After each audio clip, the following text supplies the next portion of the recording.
Hi, I'm Miranda, and I've titled this art talk, The Pain That Builds Bonds. So eventually I would like to become some type of psychologist, a neurologist maybe. I'm very into understanding people's brains and the way they work. A lot of that interest stemmed from YouTube videos about social hacks, things like being able to tell if someone is lying or how to get someone to like you. It was while watching one of these social hack YouTube videos that I stumbled across the theory that being in a stressful or frightening situation with someone may strengthen your bond with them. Now, this was presented to me as number 7 on a list of ways to get your crush to like you back. It was something like, take your crush to a scary movie. The memory of all that adrenaline rushing through their veins right next to you, now that's sure to stick.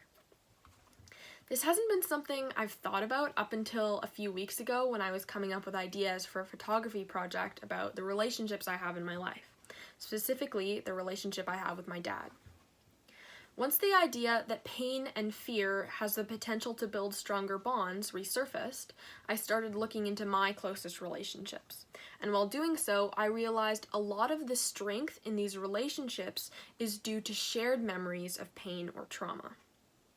Something to keep in mind is that along with these extremely negative emotions come the memories of healing and accomplishment after conquering that pain. Whenever I get really excited about where a project is going, I start thinking of more and more connections to back up what I'm trying to convey, and they all kind of flood in at once, which results in a moment sort of like, our world is a simulation and I have the gift of reading the code. Once I realized I was having that moment, I knew it was time to dial it back and zone in on what I was specifically trying to convey through this piece. In past works, I've explored quite in depth about emotions and specific inverse relationships tied to them. I view and experience emotions on something like a flowing, interchangeable graph. I believe negative and positive are one and the same, just reflected and perceived in different ways. To give you a better picture, imagine turning the tap as hot as it can go and then feeling it. Some of you may not experience this now, but as a kid, I can quite distinctly remember doing just this and letting my perception of the hot water switch from hot to cold. I believe I could do this because all opposites are shaped around a constant. In this case, the constant is the extreme temperature of the water. The indicator of how I should perceive the temperature was the process of turning the tap all the way to the red, along with something like the visual of steam coming up from the sink. Some other things that fall into this algorithm are opposites attract. The higher the risk, the higher the reward. The harder the process, the greater the outcome. I believe the idea that fear will strengthen a bond is made up of these same elements.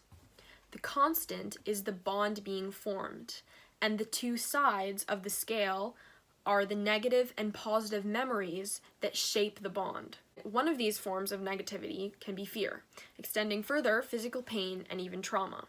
These are all the same, they just vary in degrees of severity.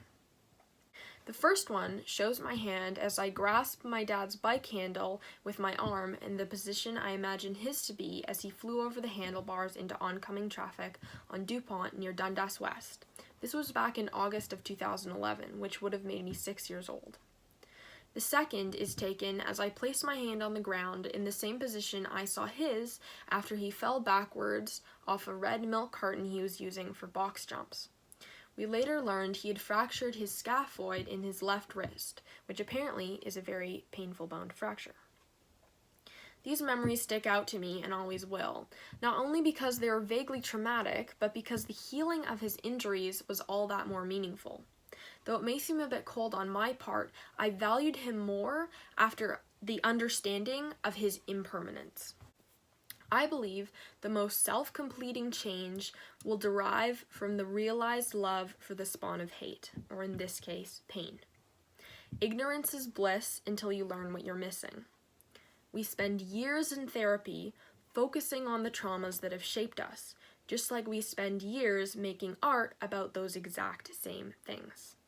There's a risk of slipping into a state of comfort in this pain because we know it so incredibly well. But once the motivation to heal is attained, that's when the change happens. This is because the ultimate goal is to be able to tap into and utilize the trauma we have experienced and repurpose it. By identifying the specific ways these memories of my dad getting hurt, for example, have weighed me down, I am no longer in that state of ignorance.